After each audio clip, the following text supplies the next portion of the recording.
This part introduces the single object at the heart of the book.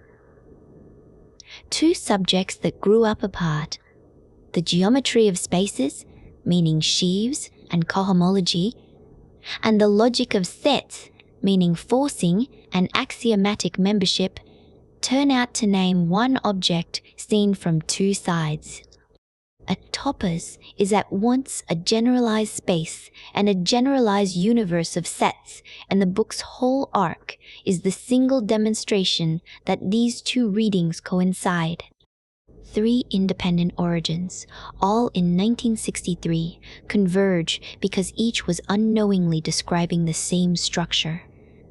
Grothendieck was sheafying algebraic geometry. Lauver was axiomatizing the category of sets. Cohen was forcing new models of set theory.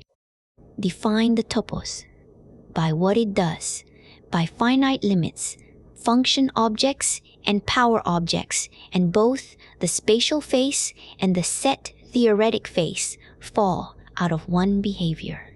This part explains why the topos is one object rather than two things that happen to resemble each other. Around 1963, three inventions arrived independently: Grothendieck's sheaf cohomology, Lauvier's categorical axiomatization of sets, and Cohen's forcing of new set universes. The topos is where they turn out to coincide. It is one object that is both a generalized space and a generalized universe of sets, so geometry and logic become two readings of a single structure. The prologue's whole task is to make that coincidence look inevitable rather than lucky. A sheaf is fibers pasted together, and at the same time, it is first-order set theory. Everything the book unfolds descends from this one identification, the intuitionistic internal logic, forcing rebuilt as a sheaf construction, the classifying topoi. It descends because the logic is forced by the geometry, never chosen. This section explains the single move that runs underneath everything in the chapter on categorical preliminaries. It is one gesture rehearsed on many different objects. A thing is pinned down not by what it contains, but by the arrows into it, or out of it, and pinned down uniquely up to isomorphism. Take the product. It is not a set of pairs. It is whatever receives one map to each factor in the most economical way. The pullback, the terminal object, the equalizer, the sub-object, the adjoint, all of these repeat the same universal property template. Only the shape of the diagram changes from one to the next. So the chapter is scaffolding. It installs the language in which an object is what it does, because the topos to come will be built entirely from such properties and never from elements. Learn the move once, and every later construction reads as a filled-in blank. This section explains the one primitive that topos theory installs before anything else. An object is known only by its morphisms, never by what its elements are. The chapter rebuilds the familiar constructions to make that point unavoidable. Watch what happens to three of them. A product stops being the set of pairs and becomes the unique map through which any competing pair must factor.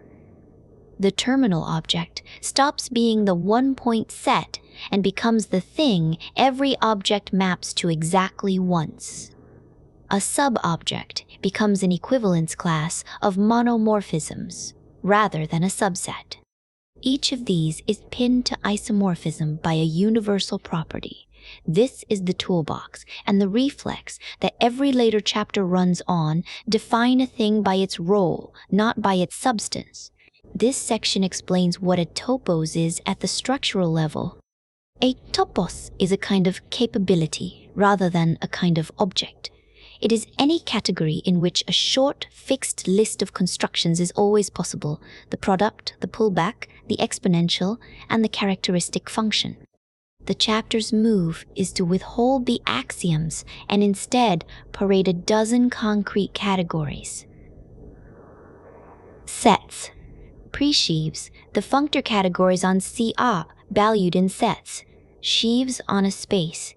Actions of a group, each one already supports those same constructions. The surprise is convergence. Worlds drawn from geometry, from logic, from topology, and from representation theory coincide in what can be built inside them rather than in the elements they are made of. Identity comes from what a category does, never from what it is made of. The axioms will only name the pattern. The examples already exhibit. This section explains what makes a category a topos and why a single axiom set reaches across so many mathematical worlds at once. A category earns the name topos by what it can build, never by what it contains. Product, pullback, exponential, characteristic function. Fix that stock of universal constructions and the objects turn secondary, known only through their morphisms. The chapter's wager is that this stock is convergent. Sets, pre-sheaves notated sets to the C-op, sheaves, group actions, and categories drawn from geometry, topology, algebraic geometry, and logic all admit exactly it, most of them as disguised functor categories. One axiom set therefore subsumes them all, and reasoning performed once inside the constructions transfers everywhere at once.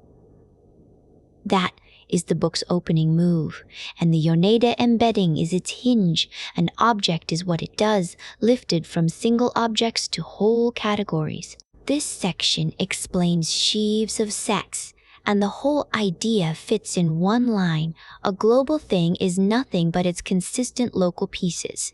That is the entire content. Fix a space and watch its continuous functions. Restrict one function to a smaller open set.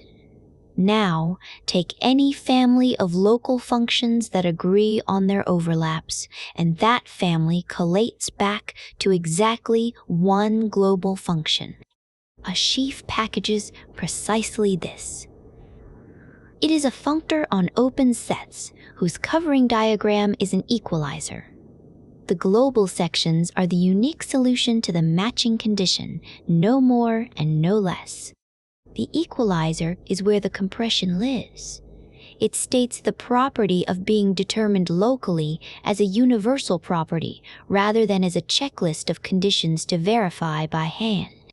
Here is the telos of the chapter. This restriction and collation structure is the geometric seed that every topos grows from. The category of sheaves on X, written SH of X, is the prototype that the axioms later abstract. This section explains the sheaf, the first structural primitive. A sheaf is what locally determined means, made into an equation. Any structure defined on the open pieces of a space. Continuous functions, say, obeys two rules. It restricts along inclusions, and it reassembles uniquely from any covering whenever the pieces agree on their overlaps. The chapter's move is to read that second rule as a single equalizer. The gluing diagram is universal. A pre-sheaf is any functor from the opposite of the open sets of X into the category sets. A sheaf is one where covering compatible families glue uniquely. Its office in the book is anchoring. The sheaf category on X is the geometric prototype every later topos axiom abstracts. The boundary that fixes the idea is this. Bounded functions restrict fine, but they collate into unbounded ones, so they form a pre-sheaf, never a sheaf. This section explains how a Grothendieck topology and a sheaf arise once you strip the notion of an open cover away from any underlying space. Take an open cover and remove the space it lives on. What survives is a rule, saying which families of arrows into an object cover it. That rule is a Grothendieck topology, and it decorates any category at all, with no points required. A sheaf is then a pre-sheaf that cannot lie about coverings, a matching family of local sections over a covering sieve, where a sieve is a down-closed set of arrows, glues to exactly one global section. The move is pure substitution. Open subsets become arrows and gluing becomes a uniqueness condition against sieves. From here, you can predict the rest. Anything that carried a topology of opens now carries a topology of sieves, and a sheaf on a space is merely the case where the site is the poset of open sets. This part explains what a neighborhood becomes once you stop reading it off a space. A neighborhood is a rule you accept. The older picture, a place you occupy, a region surrounding a point, is the intuition being overturned. Grothendieck's move is to stop requiring covers to be open, inclusions of U into X, monic, anchored at points, and to let them be any families of maps into an object with a rule, call it J, that declares which families count as covering. The sheaf condition survives verbatim. Only one thing changes. The intersection of UI and UJ becomes a pullback, the fiber product of CI and CJ over C. Two failures force this. Sayre's bundles trivialized only over unramified covers, not over open sets. And a field splits over a non-monic extension, never over its dual. Both say the same thing: what covers need not embed. Once covering is axiomatized, rather than read-off points, sheaves live on any category. The space was never what the construction rested on. This section explains how an elementary topos is defined, and why that definition is so economical. A topos is pinned down by a single demand. Two functors must be representable. The first says that the subobjects of any object, A, correspond exactly to the morphisms from A into a distinguished object, omega. The second says that the morphisms from B times A into omega correspond exactly to the morphisms from A into the power object, PB. Fix those two representations, and nothing further needs the morphisms from A into the power object, PB. Everything else then arrives as theorem rather than axiom. All exponentials, all finite colimits, the fact that the slice category E over B is again a topos, and a Hating algebra sitting on every lattice of subobjects of B, all of these follow.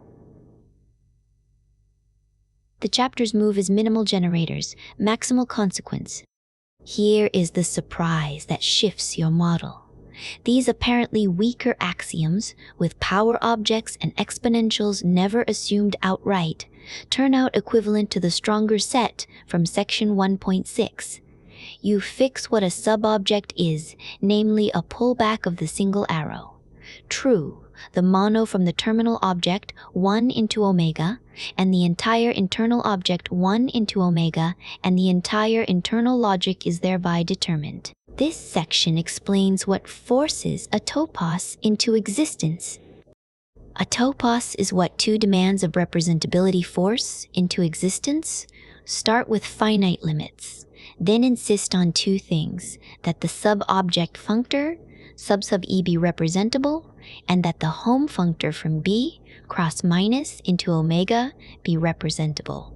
The objects doing the representable, the objects doing the representable, the objects doing the representing are the sub-object classifier, omega, and the power object, PB.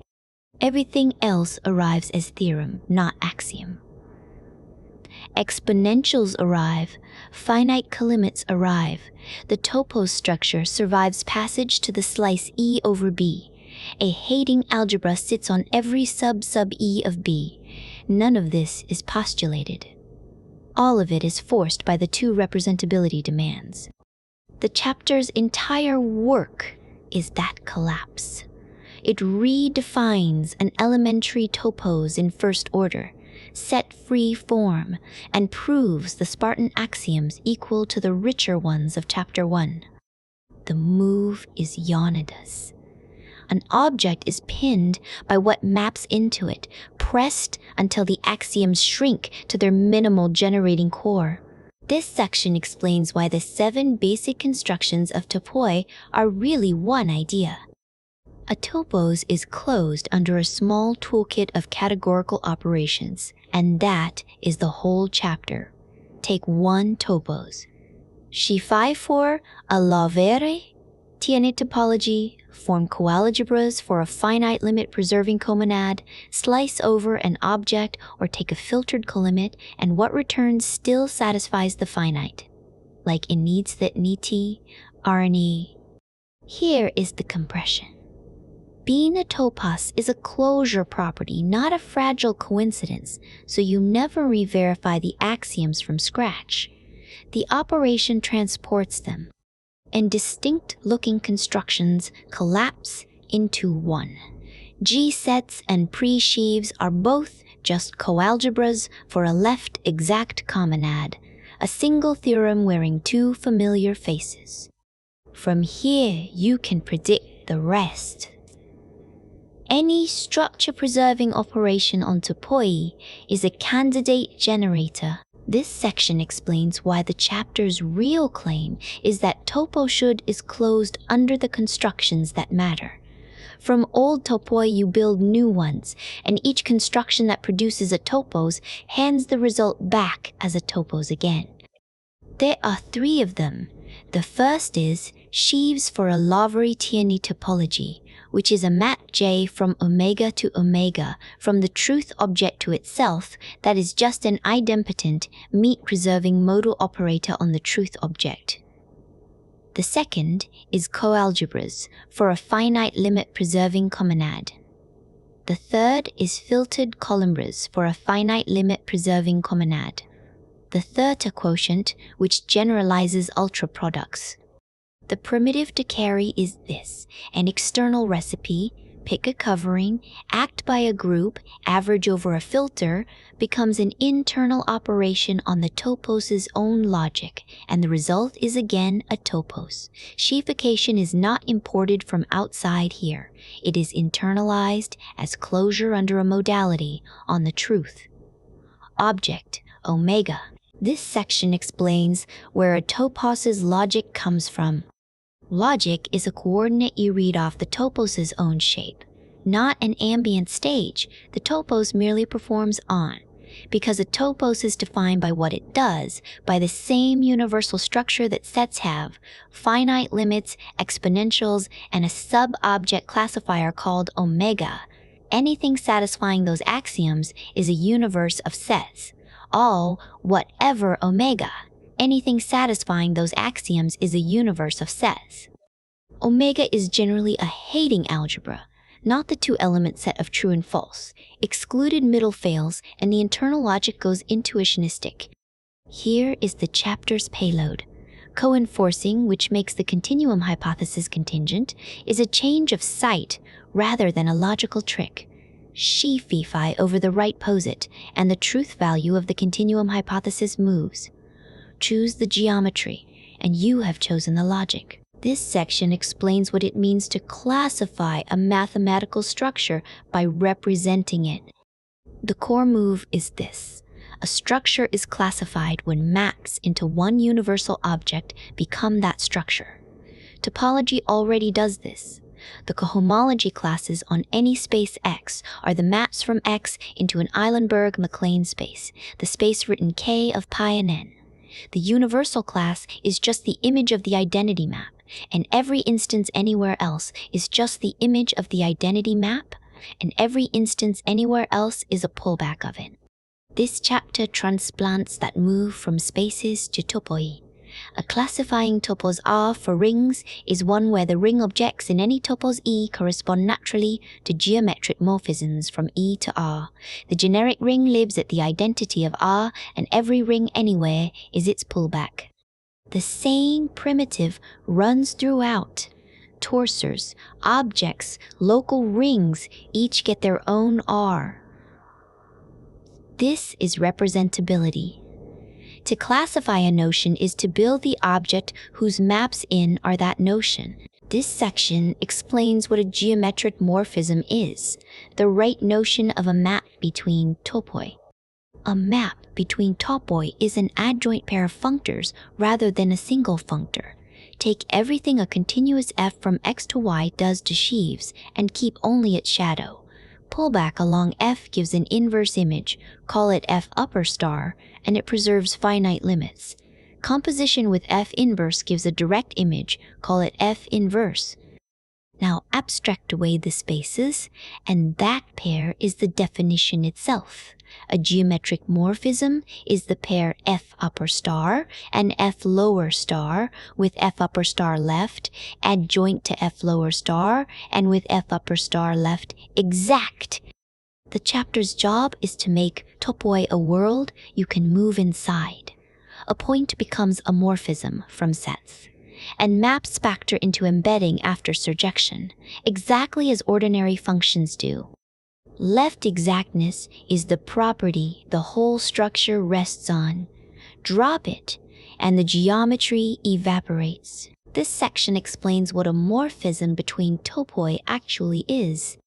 A map between topoi is fixed by the adjoint pair it induces on Sheaves. What matters is that adjunction, an inverse image, and direct image pairing whose left adjoint preserves finite limits. Where the map sends individual points plays no role in the definition. Here is the generative move. A continuous map from x to y never appears directly. It survives only as its shadow on the sheaf categories, and the definition keeps that shadow and discards the space itself. A morphism is what it does to Sheaves. The asymmetry that does the work is this.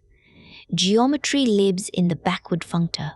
The inverse image runs against the arrow, and its left exactness, its preservation of finite limits, is all that remains of continuity. Points, embeddings, and classifying topoi are this one pattern re-instanced.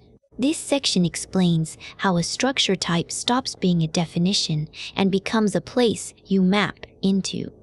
Build one topos R that holds a single generic instance. Then every instance of that structure living in any topos E is a map from E into R that pulls the generic one back.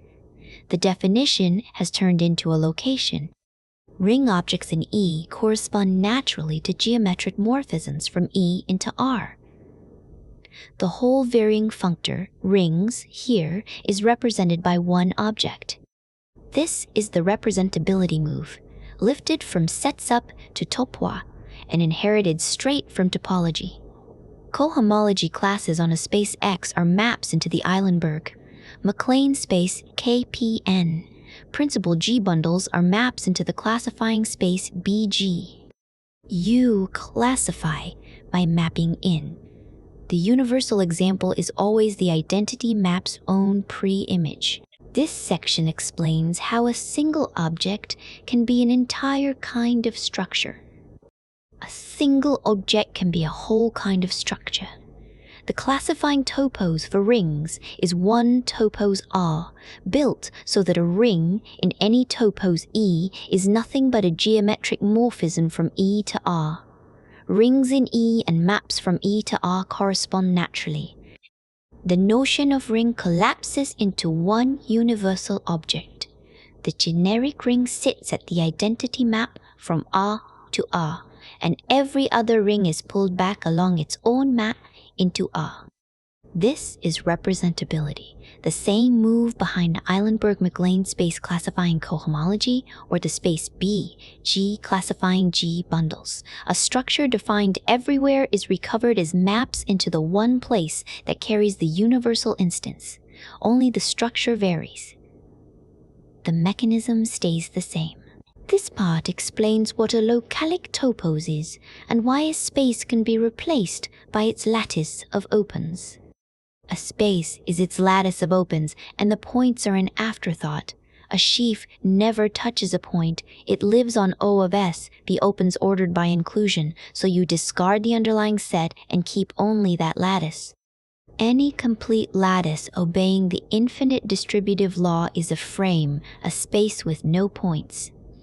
That law says U meet the join of the V sub I equals the join of the U meet V sub I, taken over all I. Read backwards. The category of locales is the opposite of the category of frames. So its maps run in the direction continuous maps do, and geometric intuition survives the passage into algebra. A locale at Topos is just sheaves on such a locale. Here is the seam. A genuine space is recoverable from its frame only when it is sober.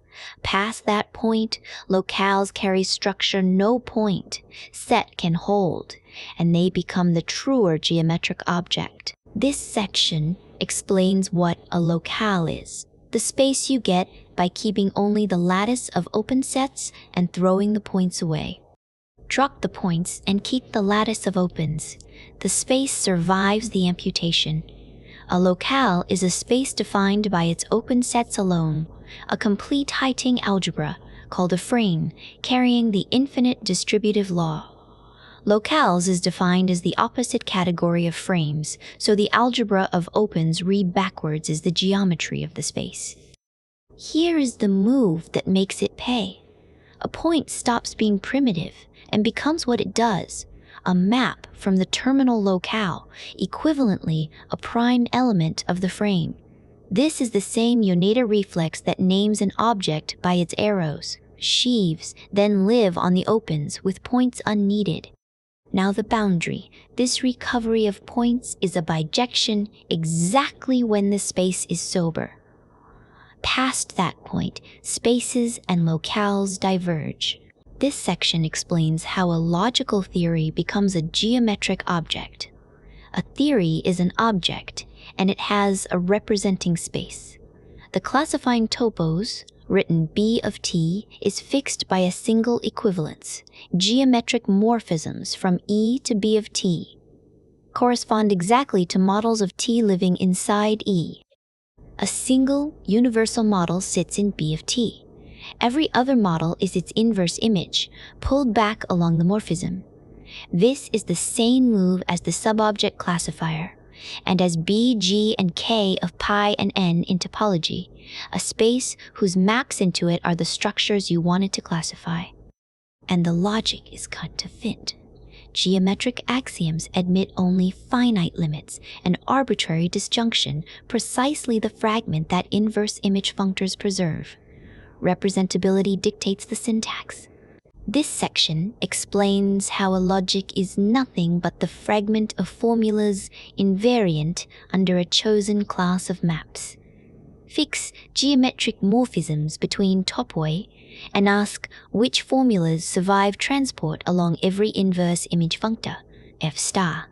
The answer selects the connectives.